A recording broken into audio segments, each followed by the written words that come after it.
Hi, everybody. My name is Wah. And I'm Chris, and welcome to Docu Sweeties. We're longtime friends who discuss the riveting and sometimes trashy world of reality TV and docuseries. Yes, but through our lens, which can be salty, can be bitter, but at the end of the day, hopefully mildly a little sweet. Right. So this is Love After Lockup slash Life After Lockup, season 4, episode 12. You know what? I did not get the name of it. Last week was Can't Stop Destiny. This week, no idea, but I'll find it and I'll just add it to the show notes for y'all. But y'all, I am loving this show. This is the trashy TV part of our docu-series like intro that we speak of. So let's just get started with the first couple that we have on our docket. And I have it listed as Kevin and Tiffany. Yes, come on, Kevin. Remember Kevin punched that man out and Tiffany got so excited about it that she decided to be in a relationship with him when she really shouldn't be in one. Wow, you would you if you were there, you would have also gotten a relationship. Wow, that punch made you so excited that I feel Oh, like yeah, absolutely. I Ab- know. Absolutely. That's the quickest way to Wall's heart is a little like pop. Just a little masculine man showing everybody how masculine he is and how he ain't no punk because he'll punch a pussy ass out. You know what I'm saying? He'll knock a pussy ass out. I love it. I love it. I love it. Yeah. So Tiffany is, just got the key, right? Got the key to the place, honey. He's left. She's like, free, honey. Just go through all the medicine cabinets, just all through the trinkets, honey. Yeah, she goes to the underwear drawer and she finds underwear and she doesn't recognize them, honey. Doesn't know them. Doesn't know the underwear. Like Mariah Carey to like J Lo, like I don't know her. Yeah. Also, like the underwear are too small to be Kevin. So even if he was moonlighting as something else in the background, like they're too small. They would at least have to be an extra large to fit Kevin's little ass frame. And so she decides to call her best Judy and figure out what to do. And the best Judy was like, F him. Okay. You don't need him. We don't need you don't need him. Just going ahead and give him back his little old key and come on home. And so Tiffany leaves a note and it says, she leaves a note with the underwear. She found two pairs. She found one in the top drawer and one in the second drawer. And then I thought, who is this messy ass bee who's just leaving underwear in different drawers in this man's house? And how come Kevin has not given this person back their chonies, Chris? Yeah, well, first of all, if you found women's underwear in your men's drawer, she's assuming that it's someone that that he's still being with. You could assume perhaps they were an old lovers pair that maybe he like kept on to, or maybe likes women's underwear, he likes to smell them. There's a bunch of underwear things that could have happened with these. Sorry, that's a thing. We all watched that Orange is the New Black whole season of women selling their underwear from jail. Listen, that's not me, that's them. But at the same time, like make that money. But yeah, so I like the fact her friend is like, just lay him on the bed with the key, just lay him on the bed with the key, and like Victoria, like, has been there with his underwear. But yeah, we also get a scene of Kevin then going to talk to his friend. I know Kevin's a truck driver, so he has to go talk to his friend. His friend looks just like Kevin, but bigger. They're wearing the exact same thing. It's like frayed denim shorts. It's white beaters. They both have tats. They both have like the same kind of like haircut that's like shaved on the sides, faded up, and then like some sort of haircut up here, and then like goatees or whatever. And he basically it's like, yeah, like Kayla's crazy. Like, yeah, me and my girl like put up this Tinder ad, and Kayla found in 24 hours. And it's like so annoying, this kind of conversation, because the conversation is, can you believe how crazy Kayla is? I have to block her. But what he's not saying is like, I haven't broken up with Kayla. I just won't tell her that to break up. Like, I have never stopped leading her on or trying to be in her life. He's acting like he's constantly hanging up the phone and being like, never call me again. But he's constantly being like, nothing. I don't know what's happening. Well, you're dumb. I don't know. No Tinder. I don't know what that is. No, I mean he's definitely broken up with her, but he's not gonna not have sex with her if the opportunity comes. He's not gonna let her go 100%. I mean, Chris, this is where I think you and I diverge with the type of men that we know. Like I intrinsically know Kevin's, not Kevin, but men like him. And like, just because he's broken up with someone doesn't mean he's not gonna stop talking to them and keep them in the pocket in case he needs them to come over and, like, I don't know, make his bed or like suck his dick. Like, Make this man is going to this man is going to keep Kayla on the hook because he knows Kayla loves him. So he's going to entertain her. He's like, I mean, you know, the person, listen, I know. yeah, these men are going to continue to have women like Kayla around because they know that Kayla love them. And they have some love for Kayla too, but not enough to put up with the shenanigans all the time. And he even says, you know what? I know what I signed up for. Like, I know Kayla. I know she's always going to be there for me. I really want this thing with Tiffany right now because she's the new. But Kayla is always going to be in the back pocket, period. So I'm never going to actually tell her I have a girlfriend or that I've moved on or that I'm getting married or that I have a baby on the way and that we're moving out of state. Like, I'm never going to tell Kayla any of this because truthfully, I need to be able to whip her out like a Pokemon card anytime I want to use her. Like, period, point blank. And so, like, this is what we get to see from Kevin. And seeing Kevin drive that truck, first of all, now we know how much money he makes and why he gets to afford this house. So bravo to him. Two, Kevin looks like an absolute child. He looks like a 12-year-old driving that truck. And it still was kind of hot. Like, not that I'm attracted to 12-year-olds, not at all. But then them arms are just so tiny, teeny tiny. That's what they're giving me.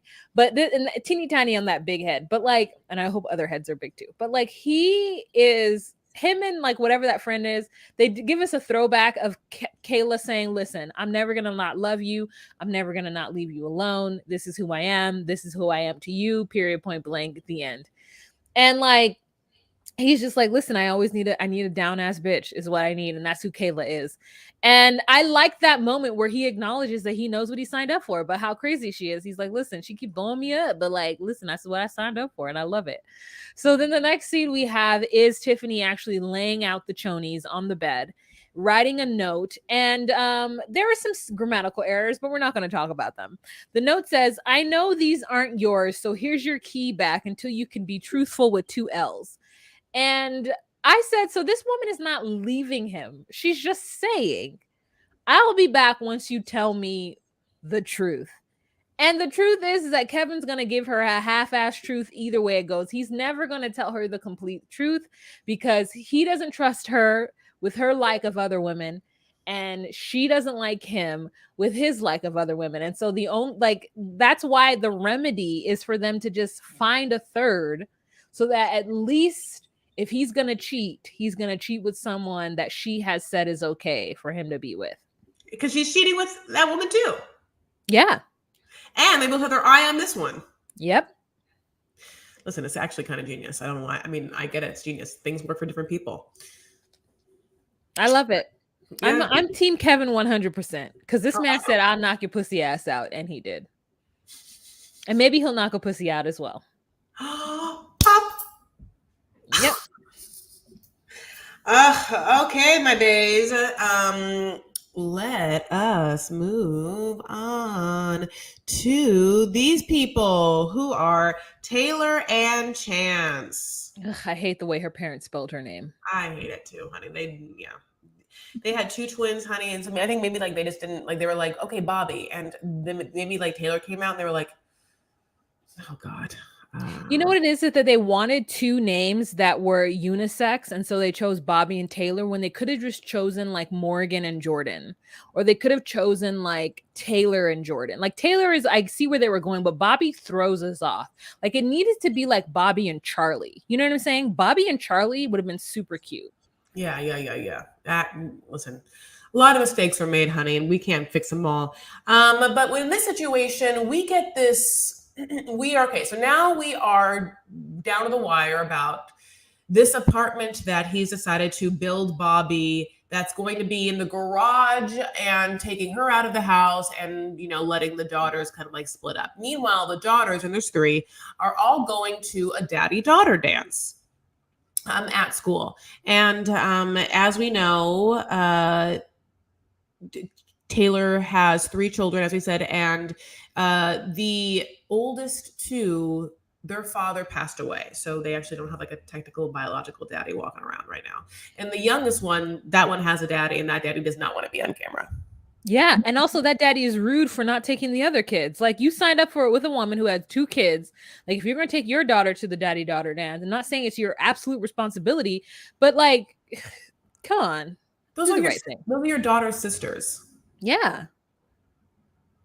Yeah, You I took them agree. on. You chose to have a baby with this woman. You took them on. Yeah, I agree. I agree. But then we get this thing where this is the part that like makes me so upset.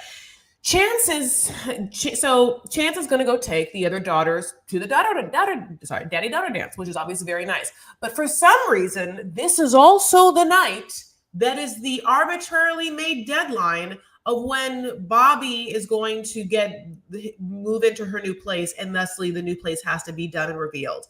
That part is confusing to me. Why is it the same night? Oh, is it because the cameras are there? Oh yeah, gotcha. Yeah, I mean, it's also weird because he's like, I didn't know it was going to take this long.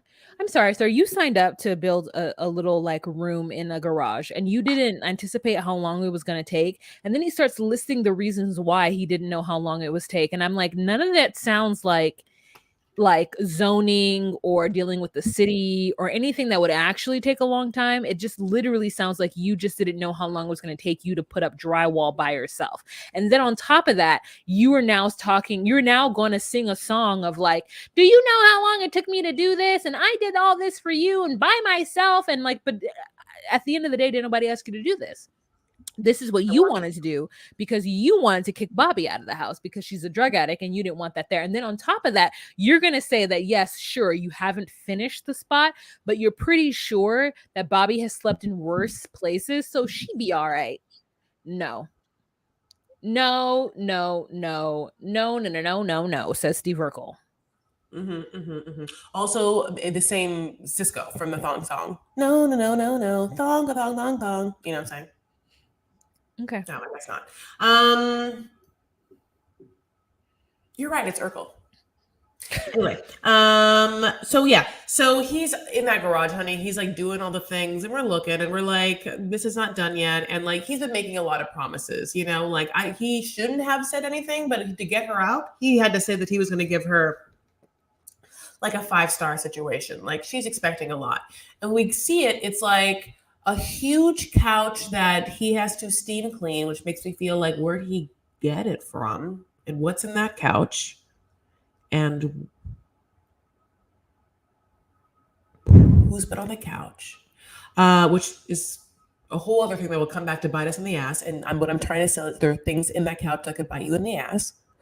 And then like in the actual like unit where she's gonna sleep, you know, it's like ceilings aren't done. There's like holes in the ceilings, you know, like there's not an area bed, you know, there's like he put on a table like a refrigerator, you know, like barely bigger than one of those beauty refrigerators that you can put like half a can in, you know, maybe like a face scrub, you know. Meanwhile, he has the luxury to be like, well, I gotta go to daddy daughter dance because I'm like, you know, doing the thing by like, you know, taking care of them daughters. And so they're kind of like, well, kind of hard. It's like between a rock and a hard place here. I really hate what's happening, but you're doing a good thing. It's awkward. So they're going to have a big reveal, you know, like at the same time because everything has to happen the same night. Yeah, and they do have their big reveal, and Bobby ends up being good about it. And she says, you know what, you're doing a lot for the girls right now, so I'm not going to complain. And then there's this like awkward scene after he leaves where she and Taylor are talking and moving her into the space. And Taylor is like, yeah, I don't want you to ever feel like if you're ever scared out here, if the like wind is blowing or like the dogs are barking and you're feeling a scared, that you could just come in the house. Like, don't think you have to sleep out here the whole time, because I don't want you to feel that way, okay? And Bobby's like, yeah, I understand that. And then we get like cuts scenes of him dancing with the girls at the dance, and all I can think of is I hope he is not a pedophile. Like, there is just so much trust that Taylor has given this man to be with her daughters that it makes me uncomfortable, because as we know, we've all seen Where the Heart Is, and we know how men can be tricky, and we've all seen Lifetime television for women as child in the 90s. We know that people are tricky. So I'm happy for Taylor, but she really wants a dad for them kids. In fact, she even named one of the child Jakelin. So that's interesting. I didn't. And when Um, she said like Jakelin, I was like Jakelin, not Jacqueline, Jakelin. yeah. Also, did you see the hair? She is curling the girl's hair, and then one of the devices, the curling iron she's using, is this. It looks, God, was like a sex toy. There's all these bulbs like that. You then Mhm. I guess wrap the hair around the bulb, but like I don't know what it's doing more than it's creating bouncier curls or what an interesting device. So like, if you guys aren't, I don't know what I'm talking about. Like, what the hell do you use that for? I mean, I don't know because I don't have hair like that to ever use a device like that. So I didn't know it was weird until you wrote that in the notes. But yeah, I mean, I guess that is I did notice it and I thought that was interesting. I also say one thing. This the school that put this dance on. They could have done like a little more. I think for the dance, I like mean, a lot more. I mean, just it was like they just threw it together just to say that they did it. Like, it was not a dance. It was like a place where like there was a couple of chairs, there was a couple of tables, and there were in like my classroom. there was one streamer. It was like one or two streamers, you know what I'm saying? And like who knows what they were dancing to based on the way that these people were dancing. And also, where was Athena? Was Athena at the same daddy daughter dance and we just didn't see her? And I love the fact that they named that baby Athena. Like that's giving me very Greek. It's very Greek mythology. It's a strong name. How do you go from Jakelin to Athena? I Like mean, those are two different vibes. That girl was having two different. That was like two different lifetimes to have. right. I mean, how do you do Taylor and Bobby? Two different vibes, different lifetimes as well. Uh, just in Yeah. spelling, I think. But yeah, yeah. So Taylor and Bobby are in this room, and Taylor ends up leaving to go into the house, and Bobby curls up on the couch like she doesn't know how to lay. Like, I mean, she just like has this blanket and curls up on the couch, and I'm assuming that as soon as the camera's cut, she just goes in the house and starts drinking with her sister. Like they're not taking full advantage of this evening without kids and Chance. Like these two are turning up. I completely agree. Yeah, I was like, wait, you're gonna make it seem like she's gonna turn off all the lights in your makeshift new apartment where we already know that couch has not been steam cleaned yet. So you're gonna Yeah. lay your whole ass on this couch with your UGG boots on, and then like Yeah. 99 bigites. Yeah. As your sister like pulls down the garage door to shut you in. And here's what I was saying to you, Chris. Like that space is not livable. With that garage door, and I don't know where they are, but I assume it snows wherever they are. It's not doable with the snow and that just like sheet of metal. No. He's going to have to do a lot more drywalling, a lot more insulating. He's going to actually have to like shut down that door and put insulation in it and a piece of drywall over it and then like create a door for her to go in and out of because that is unacceptable.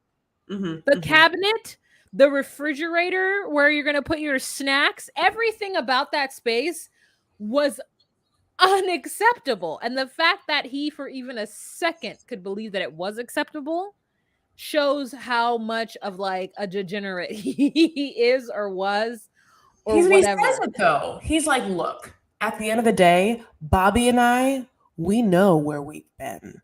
What Bobby's seen is what I've seen. And I'll tell you right now, this garage that I've spent 2 weeks doing, what looks like I threw it up in like the last 4 hours, it's the Taj Mahal compared to the dens, honey, that we've been through. I mean, that's basically what he says. Well, Yeah. You're right. You're right. I mean, you're right. He did say that. So that is the end of them. Let's move on to another fake couple, which we love because they're like a true 90 Day Fiance story, which I don't have a picture of them, which is Marcelino and Brittany with another fake scene. But here, let's go ahead and give our girl Brittany a daytime globe. What is it called? Globe? Global. Okay. No, daytime Golden Globe. Golden Globe. Let me say that back. Emmy, daytime Emmy. Yeah, that's what I should have said. Emmy. Let's break the mic. Okay. Jean Marie, cut that out. I messed it up. Let's make the joke crisp and clear. You're doing that. I think with this. So let's go ahead and give our girl Brittany an Emmy because the way Mama cried 2 different times in this scene was so responsible and like everything that she was saying was so clear. She was like, that makes me upset. It makes me feel stupid and foolish and ugly. And please just say how you feel and don't make me feel like it's my fault. And I'm like, Brittany, I've said this from the beginning. Brittany went to prison, got better, and said, put me in some therapy. And they did. And she took all of the tools that she learned in therapy and brought them into her outside of prison life. And she is spectacular about communicating how she feels, about telling people how they need to communicate with her so that she knows how she feels. But I'm getting ahead of myself, and let's get back to this. So the first part we have is her putting the kids to sleep the same day after he unceremoniously just dropped them off at the listing she had.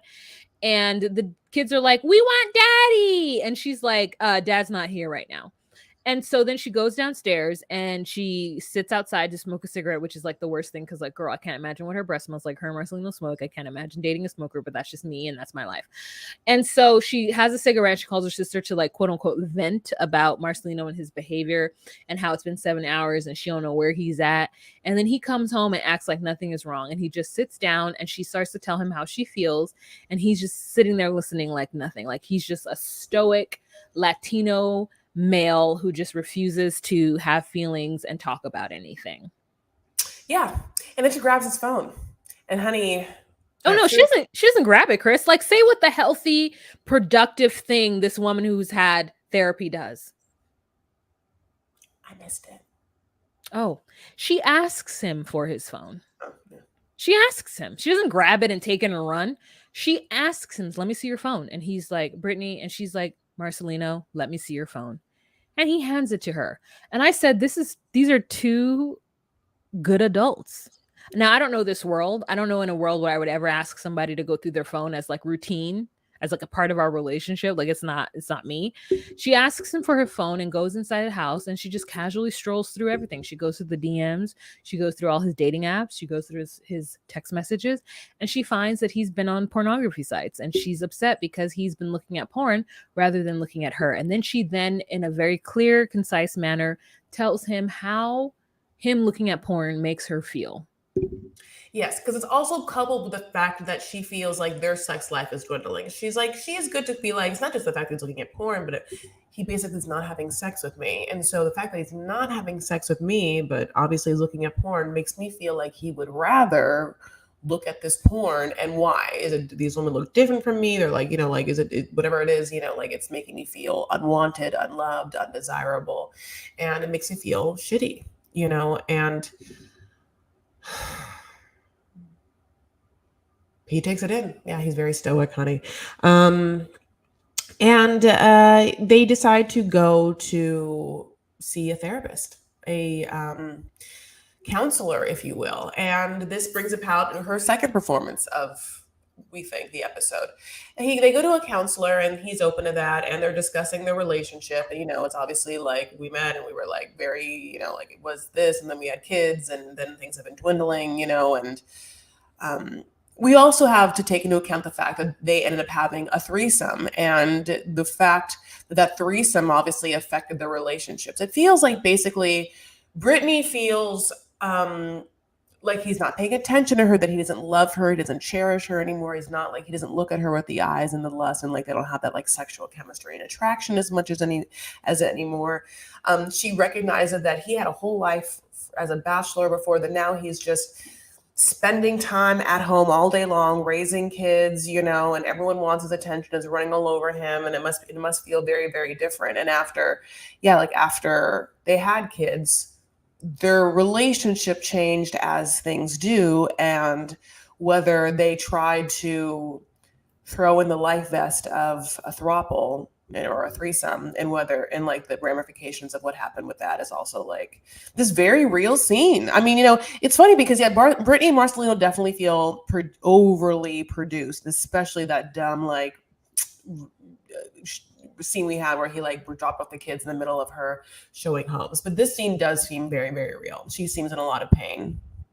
Yeah, so he basically says that when he saw her and Amanda making out and he just felt that Brittany was more into Amanda than in him, it changed everything for him. And I thought that was very telling, but he was also really shut down when they went to the counseling session. She was very open about how she felt, and he's just like sitting there looking like, whatever. And I'm just like, well, then tell your wife how you feel. Tell your wife that seeing her with Amanda, seeing her vibe and like jump on Amanda made him feel some kind of way. And that he knows that this isn't just a threesome, like that this is like probably something that she wants, to be in relation with Amanda, or maybe women in general, and that maybe women make her feel a certain way, and that he wants to make her feel the way that women make her feel. And I don't know if that's possible. So yeah, I do think that it's overproduced, and I don't know how much of it is her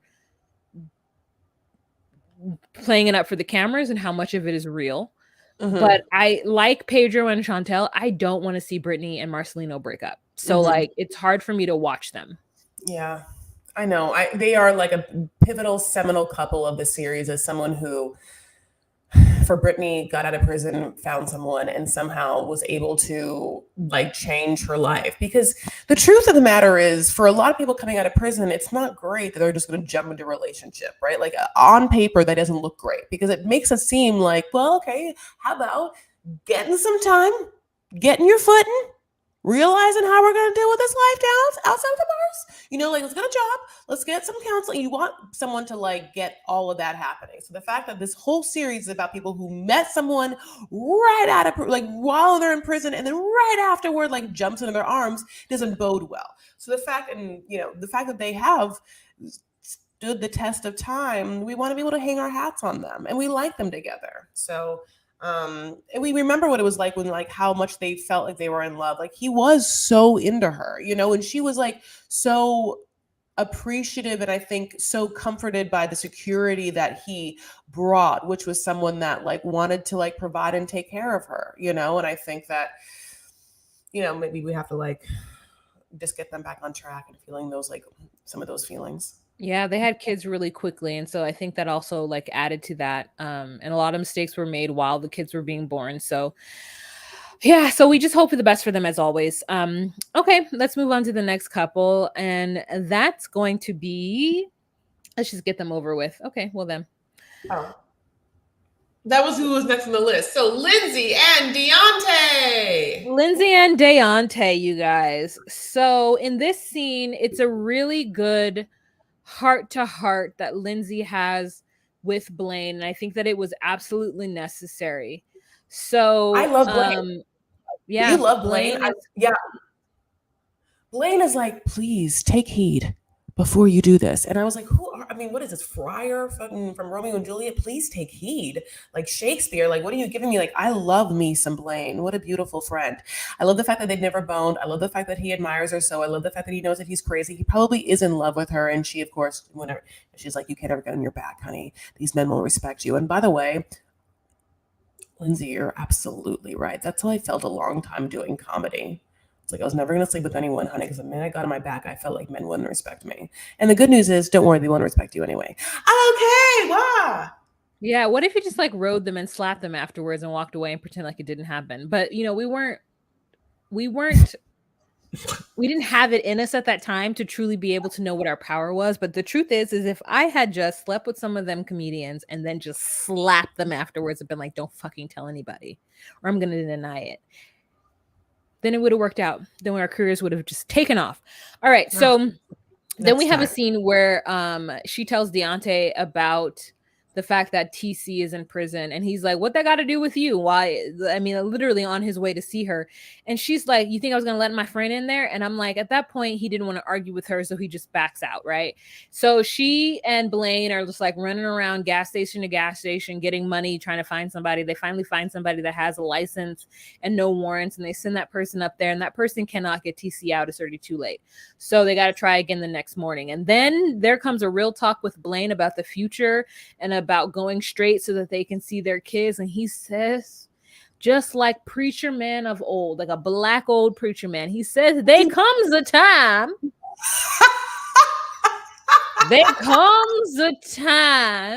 when you gotta put the kids first. What about the future? Where's we gonna do with our kids? And so she's like hugging him, and he's like, we got kids, we won't see our kids, and you gotta do what you gotta do for Miley Grace. And It's a really good moment where and like actually gives her game. And we see Deontay, and he's speeding on. He says he's gonna do his 12 hours. Get to Lindsay. He's not gonna stop. He's not gonna take a break. He's just gonna get gas and keep going because he really wants to get to her. And he didn't tell his mom, and we all know his mom. For those of us who've been up on this season, we all know Deontay's mom because Mama will come in there full face, crooked teeth and everything, and tell his ass off. She'll call his brother in here to have the brother just staring at Deontay looking stupid. Just give Deontay a stupid look. So that's why he can tell his mama about him going up to see Lindsay. And then we have a scene where Lindsay meets Miley Grace at a park, and child, Miley Grace has grown.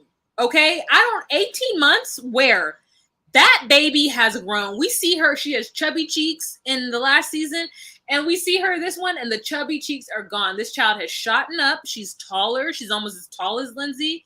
And she's just a young woman. And I'm so proud and happy that she's with her mama and not with her crazy ass mom. I mean, she's with her grandmama and not her crazy ass mama. I know. And they have this very heartwarming scene. They look like two friends and not mother and daughter. And, obviously Lindsay has a moment where she's like, I'm so sorry, and Miley Grace, who, I mean, obviously was named after Miley Cyrus and some other person, is like, okay, but like this time you gotta like do it though. You can't go back in prison. I really want you to like not go back. And, I think that Lindsay hears that, and her response is, I gotta just focus, and I can't like, let anyone take my focus away. And I'm so scared for her when she says those things because we've just seen her like so easily get lost in some drama she did not have to get lost in because Deontay's right. Deontay's right that like, why is that your problem? And like, your problem is only you and your daughter. Those are your problems. If it's not you and your daughter, it's not your problem. And you already have a lot of problems. And your problems you are not on top of. So it's like real. This is, I guess, it's really hard for me to watch this scene. It was really sad because I definitely feel like a little girl, like definitely wanting to have her mom in her life and wanting to, and at this point, it seems like her daughter really thinks that her mom won't go back to prison. And so I don't want her to be heartbroken or disappointed again. Yeah. And then when Lindsay's mother comes to pick her Miley Grace up, she's like, hey, mama, can I talk to you? And the mother's like, sure. And I think it's got to be really sad because the mother can no longer give energy over to Lindsay. She's got to give all the energy over to Miley Grace at this point. And she just basically tells her, you need to not be thinking about Deontay and your relationships and think about being on the straight and narrow. And I hope he's not a con. And I wanted her to say, no, no, no. Deontay's not a con, mama. Deontay has a full job. He's never been in prison. He's a military man. Like, this is good for me. But she doesn't say that. And like, the truth is like, I listen, because I've been single all of my life, I truly don't understand or like get the benefit of like throwing your life on the line to be in a relationship with somebody. But like the fact that all of these people are like trying to get shacked up and booed up so quickly, like just can't take the time out to get to know who they are and what they want in their lives without having this other person like attached to them. It's baffling to me. Like, I don't get it intrinsically in my spirit. I don't understand this desire. And I thought, like, why would you tell your mother you have a boyfriend? Like, that doesn't add to the scenario. But because she truly thinks of having a significant other as, like, I guess something that's grounding her or something that's going to make her life better, that she wants to, like, tell her mother. And I'm like, that wasn't the move. And the mother truly is not with her shit and just gets back in the car and is like, I will be able to focus on you once you start to do things that are right for your daughter. And I'll tell you, the first step is to ask God for forgiveness. And the second step is to ask your daughter for forgiveness. And I mean, like, if you want to ask me, like, I'll only think about it after those two things. Like, Lindsay is very excited to show her daughter Deontay, and her daughter's like, okay, yeah, he's more attractive than the last one. And it's this thing again where no one wants to see anyone be in a relationship right out of prison. But I think for Lindsay, sorry, my garage door is opening. 1 second.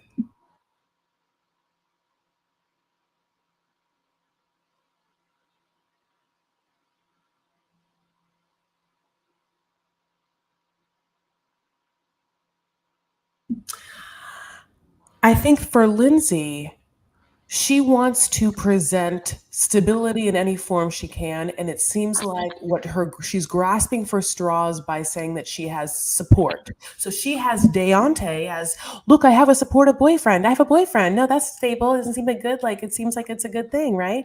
Also, I'm staying with someone, and the person I'm staying with is this person that you know, but also sober. He's sober for 2 years, so that's good. It's like she wants to kind of say like how she has her ducks in the line. I think it was her, like it's kind of like her wanting to have a job within 2 hours out of getting out of jail to be like, look, I got the things. Okay, I have a boyfriend. I have a job. I have a place.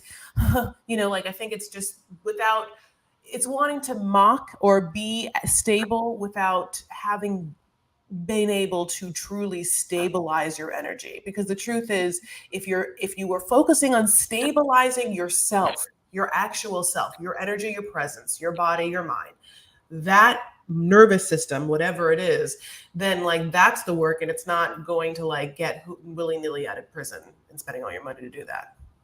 Yeah. And I really do hope the best for her, but we'll see what happens later on. Mm-hmm. Alrighty, let's move on to our next couple, and that's going to be Sean and Sarah. So we've got Sean and Sarah, and they are 5 days out from their wedding. And I believe the first scene that we have with them is in the morning. She comes downstairs to say hi to Sean, and Sean is like, doesn't know how toasters work. And he puts the bagel toaster backwards. And I'm like, how do you not know how this is supposed to work? You're supposed to put the part that you slice in half in the inside and facing inside, because that's Yeah. what the hot is. But Yeah. the butts of the bagel. I think he just is like, oh, I want my butts of the bagel to be Brown, outside. I want that to be not, and I don't get it. But to like each an his Oreo. He wants And- the Brazilian butts toasty, honey. He wants a little Oreo, dark on the outside, white on the inside. Like never been touched.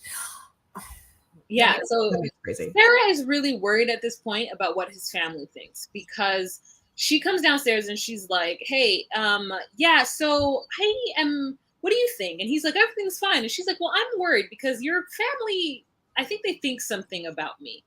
And I don't want that. I wanted us to be closer by the time we got married.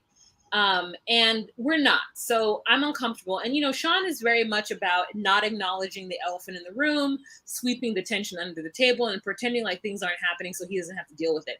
He's very much like Jorge from 90 Day Fiance, Jorge and Avisa. He's very much like that, where he's just like, I want to please everybody at every time, no matter if it contradicts. And so he then mentions like, well, I really want my kids to be at the wedding, and I think the only way to have that happen, to make Kelly feel comfortable, is if Kelly comes too. And she's like, absolutely not.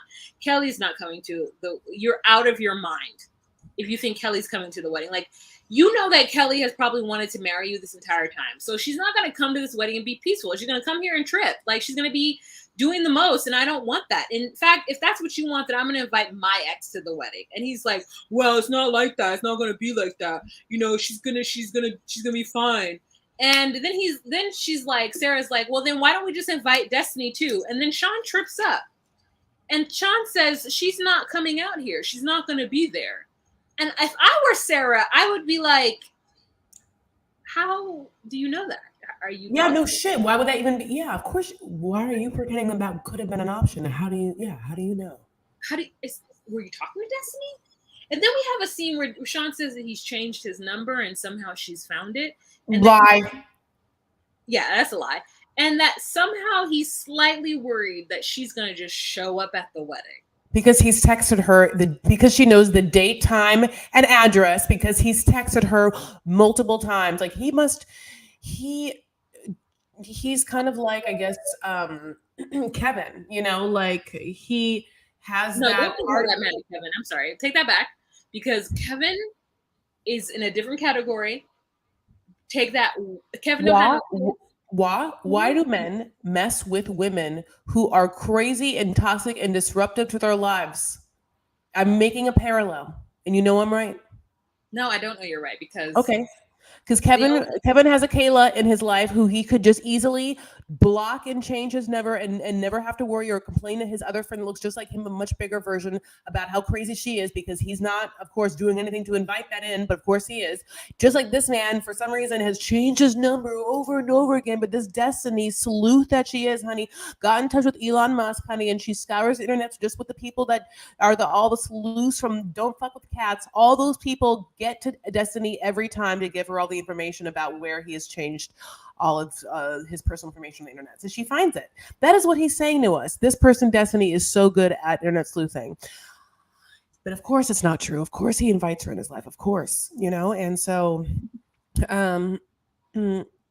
yeah. So anyway, what do you have to say about that, Wa?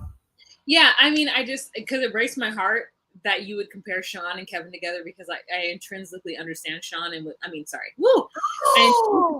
No, take that back. I intrinsically understand Kevin and would rather deal with Kevin knocking a pussy ass out than Sean and his Hitler beard and his lies and his ugly teeth.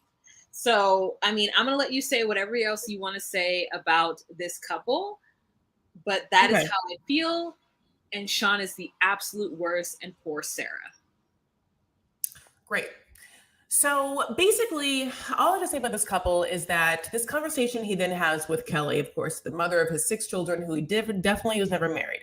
And so the crux of this conversation is this, right? He wants his kids to be at his wedding, but she won't let the kids come to the wedding unless for some reason she's there, because she doesn't trust him, that he's just going to marry a different woman, that he was already differently engaged to someone else, and never obviously Kelly.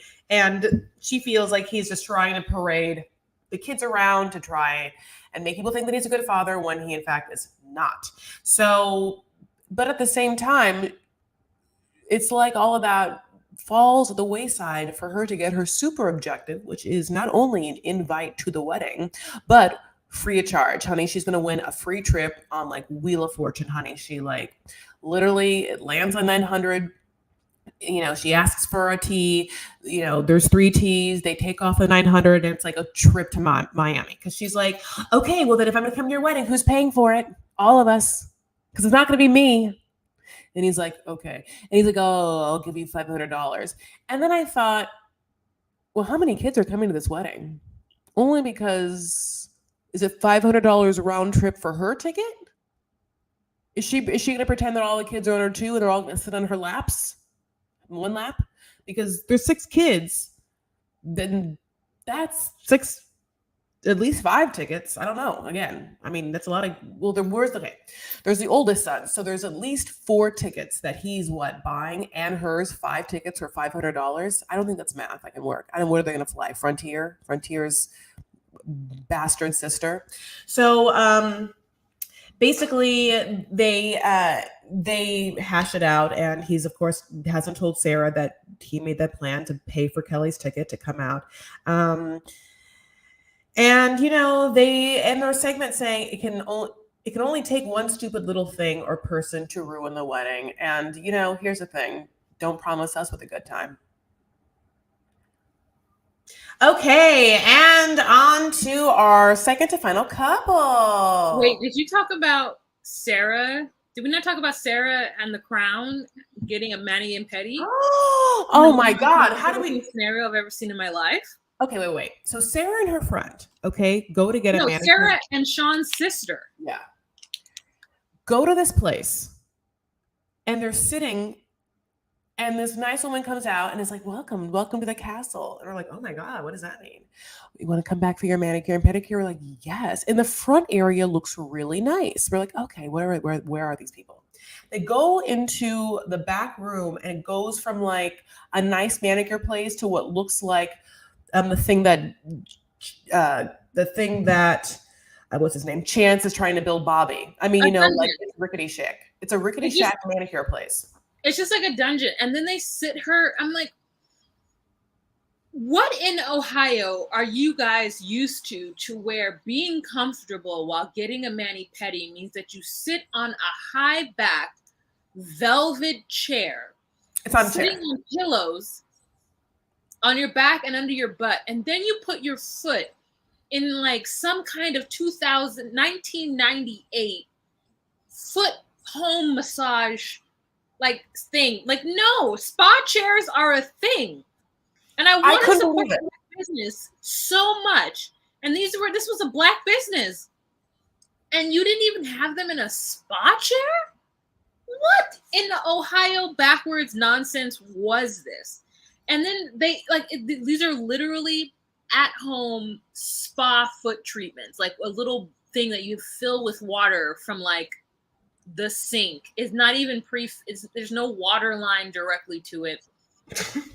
Then they put crowns on their heads, and I'm like, these ladies can't even move their heads for the crowns to fall off. It just looks so ridiculous. There's some file cabinets. It is a file cabinet. Okay, it's not a real chair. It's a file. It's a boxed file cabinet. They put one of the like a outside chair cushion on top of that, and that's what they're sitting on. And yeah, they went to Bed Bath and Beyond and got these like foot bath, spa bath things, like a 2-for-1 deal. They're plugged in. I mean, I can't imagine what is being done here. Like, what was this place yesterday? This place looked completely different yesterday. This is not a manicure place. I can't imagine. Everything was having just been put in there. Everything's temporary. It was just, I was really sad. I was really sad for it.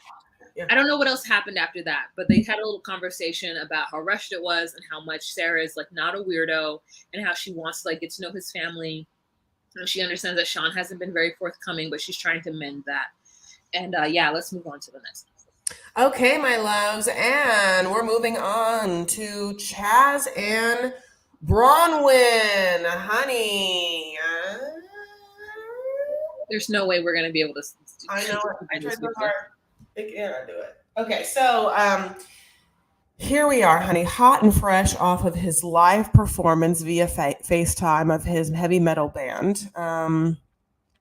And she, you know, has like just gotten out there like, baby, that was great. You're so hot. And then just being like, ugh. Anyway, so, hey, Erin, what's up? Like, let's hang out. Erin's like disgusted. She's like, Erin, how good is he? Isn't he so great? Like, he's really great, right? And Erin's like, no. I mean, all of this none of this bodes well, honey. Yeah, I mean, the entire time, like the way, listen, Bronwyn is a stronger person than we give her credit for because her dirtbag friends and her stupid ex are trying to convince her that somehow staying in the place where she was addicted to drugs, and consequently so was he, is the move. And she's like, no, I need to go someplace different. And they're like, but you're not going to be comfortable there. What about your daughter? And then he brings up, what about your daughter? So like for me, that was a shock. I didn't know that Bronwyn had a daughter. I'm thinking we're about to see like a 15-year-old Miley Grace. Girl, we see a whole 20-year-old who's calling her mother. And she looks like she I didn't realize, but Bronwyn spent 11 years in prison. She is 40 right now. That math says that woman has been in prison since she was 29 years old. And her daughter is 20. Let's do the math. That woman had that child when she was 20 years old. And she says that she's been in and out of prison for most of her daughter's life, or not there for most of her daughter's life. That means that she went into prison when her daughter was 9 years old. That baby has grown up without her mother, and she will be fine. And even the daughter says, it's probably best if you go someplace where you won't be tempted. And so then the mother's like, Bronwyn, would you be willing to come to Kentucky? She's like, oh, hell no, I'm not going to Kentucky. What I'm saying is that you should go to Kentucky. Yeah. Yeah. Basically, she also says to a couple of things to Erin that's interesting. She thinks that Chaz has tracked her whereabouts on the phone because one time she got a notification saying that someone was trying to log into her like account, and he, you know, provides her account for her, so that was also suspect. And yeah, like she also says that, you know, her being around Erin and is not in her intention to dirtbag Chaz, which I thought it was just an interesting verb to use or whatever. But yeah, he says that it's hard for him to see her like put another man before him. you know, like, and she's like, I literally watched you for like my whole relationship, like what every woman between us, like, well, you got me there. And then she's like, our whole relationship was based on psychotic episodes. And then he cuts to him being like, I've never loved anyone else. Like, I only love her. I think often how if I could have just gotten it right, or what it would be if we could just do another chance of trying. Yeah, I mean, she's been gone for 11 years, and it's partly because of you.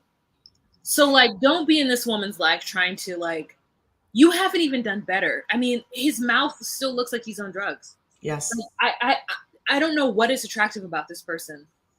She's on drugs. She's on drugs in these scenes. She's sleep. I will say it. She's sleepy-eyed, slow-eyed. She's talking. Everything is like she's not. This woman's not sober. Not even what we're watching. Mm.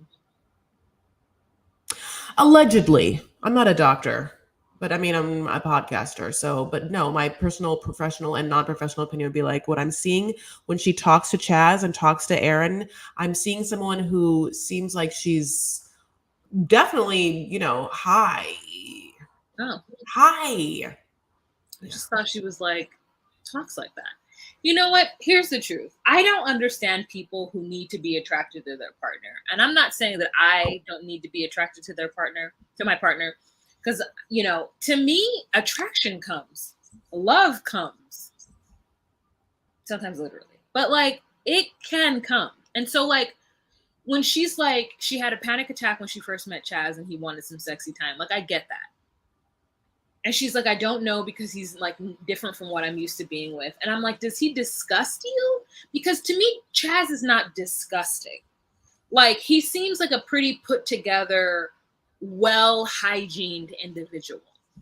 And like, you just got to give it a chance. Yeah, he's not what you're used to, but what you're used to got you 11 years in prison. Yeah, he's been married 5 times, so that's definitely a red flag. But give it a chance. You literally can always get out of it. Like, that's the thing that some people, I guess, maybe my privilege is like jumping up to bite me in the butt, but I honestly feel like if the moment Bronwyn were to reach out to any of her homies and say, like, I got to get out of this situation, they would cobble together the $400 to get her on a plane to get her out of Kentucky. That could happen for her. And so, like, I want her to truly give Chaz a chance. Like, if she's like, I can't sleep with this person. I'll never love this person. This person disgusts me. Okay, that's one thing. But I don't think he's a bad-looking guy. I think he has a lot to offer. He looks sweet and kind, unless he's completely different once she get in that house with him by herself. And that's something that she needs to, I guess, in my mind, figure out on her own, so that she can see if this is the right move for her. But having like all of these negative or these stupid people tell her that she should just stay in Portland, Oregon, which, I mean, honestly, Chris, didn't know Portland, Oregon was like a place for meth. I mean, that's what I'm assuming what they're on. I'm assuming it's all meth. So like, I didn't know Portland, Oregon had this like seedy side to it. I mean, I'm sure every city does, major city does, but like truly didn't know that was that. And I just want the best for Bronwyn, and like, I'm like, you know, Chaz seems like the best choice. And so just kind of go with that and see what happens. They refer to Chaz as just being different as far as like his attractiveness. He's not unattractive. Do you want a spoiler alert or no? Does the audience want a spoiler alert? I don't know. Okay, give it to us. So the audience and I'm sorry, the streets found her escort ads, and so she went back to escorting, and they got in touch with Chaz and was like, "You guys, did you know that she's back to escorting?" He's like, "Yes, I do know. I've had time to process it. I'm asking for an annulment," and so that's a big spoil. I mean, listen, I'm all about her making her own money. I would just wish that she would move to Arizona or something, you know? Yeah. I want her to be in Portland. Okay. Anything else about them, Boo? No. All right. Okay. Our last couple, Amber, Puppy, and the dudes they are now with, right, Wa? Crackhead Eric. Okay. So in this scene, yeah, we have, I mean, an interesting story. I have a couple of thoughts. One is Amber's mother Native?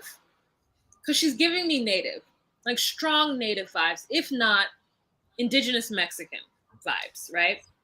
So her parents, and we didn't know this until this episode, so this is like great. We knew that Amber and her mother had a mini meth like operation going on in Georgia. And that's why they both went to prison together. These two women were making money. So we already knew that her mother wasn't the best influence on her.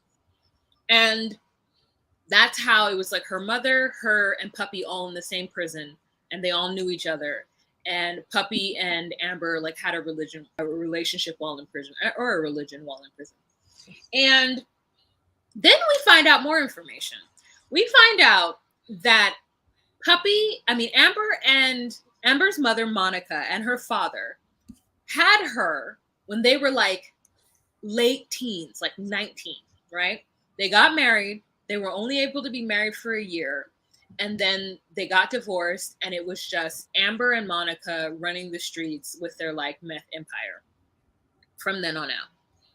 And since Monica has gotten out of prison, she has rekindled her relationship with her former ex-husband, aka Amber's father, and they are now getting remarried after 34 years, 33 years of not being together. And for some reason, this was so sweet for me. I just was like, I think that every kid might want this to happen regardless of how crazy it is. And she got to be the officiant at her parents' remarriage. And Puppy got to be a part of that, even though she was late and she crept in so loudly and so awkwardly. But it was really sweet. So that's where we come upon this segment. We come upon where Amber is waiting for Puppy to show up at her mother's wedding. And they're getting married at like some kind of courthouse, like, I don't know, like American Legion, like space or whatever. And there's a bunch of people there, including Queen, who we all know was in prison with them and got Puppy a job when Puppy first got out, but like Puppy was fucking up and like drinking on the job. Puppy would go into clean people's houses because Queen had this whole business where she would like go into people's houses and clean it, and she hired Puppy on.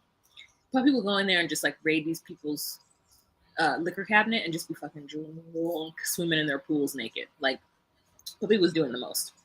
Anyways, and so Queen is there. Like Queen is there, all the players are there, and in the middle of the ceremony, Puppy and Eric just stroll in like two like late individuals, just like eke their way up to the front to sit down. They don't just stand in the back like you do when you're late to something. They crept on forward, and Amber's just like quiet, and everybody's watching them creep forward, and they sit down. She's like, sorry. Then they have like really nice nuptials, and then there's the fiesta afterwards, and a lot of Puppy's friends have questions for Eric that Eric doesn't like. Mainly, why haven't you divorced your wife?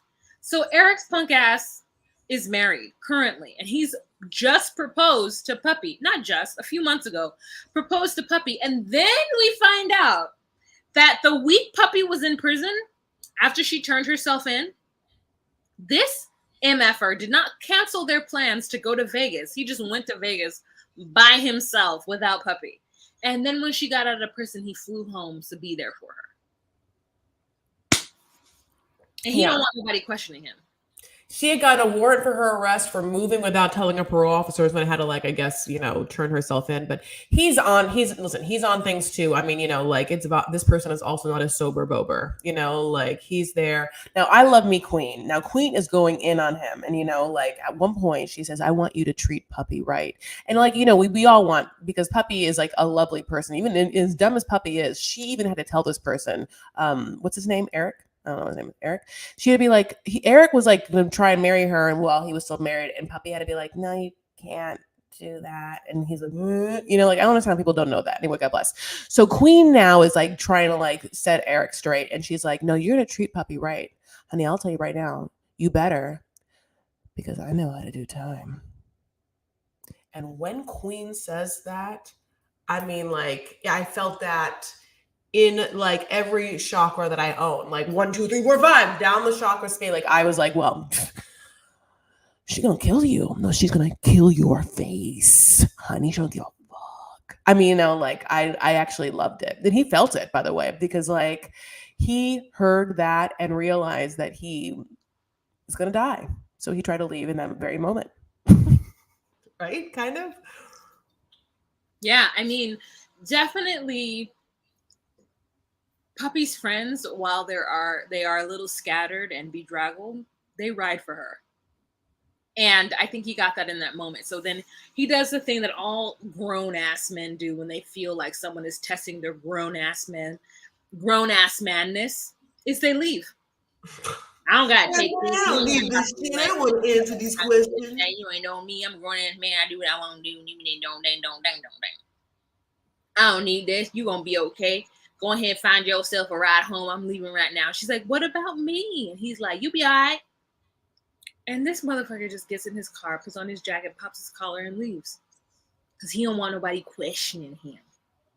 Him and Michael are the same energy. The throuple Michael. Megan, not Markle, Sarah, and Michael. Yeah. And so it is just like annoying to watch. And so she cries on Amber's shoulder, and Amber's pissed because Amber's like, you ain't gonna treat Puppy like this. Like, I'm not gonna do what I need to do to be with her because I don't know if I'm lesbian like that. But I love her.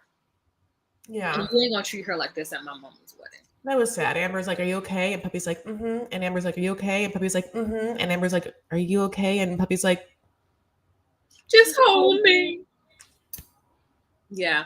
And that's why we love Puppy and Amber. Because at the end of the day, even though Amber doesn't want to come out and just be in a lesbian relationship with Puppy, she loves Puppy. She loves Puppy. And Puppy's going through it because her mother has like stage 3 kidney disease or something. So Puppy's mother is going to pass away. And Amber is close with her, and she's trying to do the best that she can. At the same time, Amber's like not trying to let Puppy drag her down because Amber has a job. Amber is doing very well for herself after spending so much time in prison for meth, drug running, and whatnot. Like I don't think Amber was ever on drugs. She just like was a part of in that life, the way that Lindsay's a part of that life, which I do think she was doing drugs.